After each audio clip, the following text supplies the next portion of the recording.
Channel کو subscribe کریں اور یہ بیل آئیکن پر بھی کلک کر دیں تاکہ ہر آنے والی ویڈیو سب سے پہلے آپ کو مل۔ بسم اللہ الرحمن الرحیم، صلو علی الحبیب صلی اللہ علی محمد وسلم۔ راشدات تاری روحانی علاج لے کر پیش خدمت ہے۔ آج ہم روحانی علاج سنیں گے۔ دل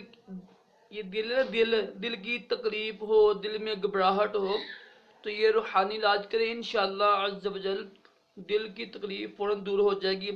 پہلی بات تو یہ ہے کہ یہ جو علاج ہے نا، یہ آپ نے کرنا ہے ہر نماز کے بعد دل پر ہاتھ رکھ کر 7 بار یہ پڑھنا ہے۔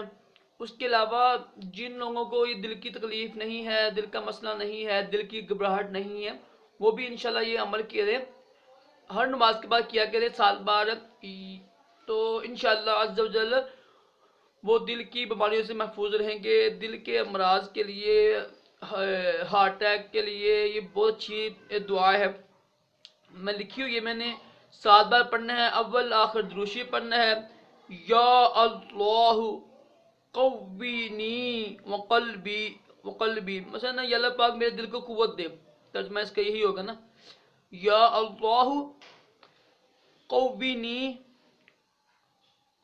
وقلبی، ٹھیک ہے، یہ میں لکھتا ہوں آپ کو، یہ دیکھیں، یا اللہ قوینی، ٹھیک ہے، واو ہے، اور وقلبی، چاہے اینڈ پہ آپ یا جو اس کو نا چھوڑ دیں، ایسے پڑھ لیں وقلبی، ٹھیک ہے۔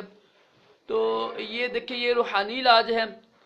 جب بھی دل پر تکلیف بھی ہو نا، جب بھی تکلیف ہو دل پر، تو یہ لازمی پڑھا کریں، انشاءاللہ اس کی برکت سے تکلیف ختم ہو جائے گی آپ کی۔ یا اللہ قوینی قوت، ٹھیک ہے، وقلبی، تو یہ روحانی علاج ہے۔ اللہ تعالیٰ کے نام پر بہت، اللہ کے نام میں ہی کی ساری طاقت ہے دنیا میں، تو یہ روحانی علاج لازمی کریں ہر نماز کے بعد 7 بار دل پر ہاتھ رکھ کر۔ جن کو دل کی تکلیف ہے، گھبراہٹ ہوتی ہے، تو یا جن کو تکلیف نہیں بھی نہ ہے، جو مثلا جو مریض نہیں ہیں، وہ بھی انشاءاللہ یہ عمل کریں، ان کی دل کے جو بیماریاں ہیں وہ دور ہو جائیں گی اور دل مضبوط ہوگا۔ آخر میں چھوٹی ساری عرض ہے کہ ویڈیو کو لائک کریں، شیئر کریں، سبسکرائب کریں۔ اللہ حافظ۔ اللہ تعالی ہم سب کو دل کی تکلیف اور تمام جسمانی روحانی بیماریوں سے محفوظ رکھے، دونوں جہانوں کی بلائیں عطا کرے۔ اللہ حافظ۔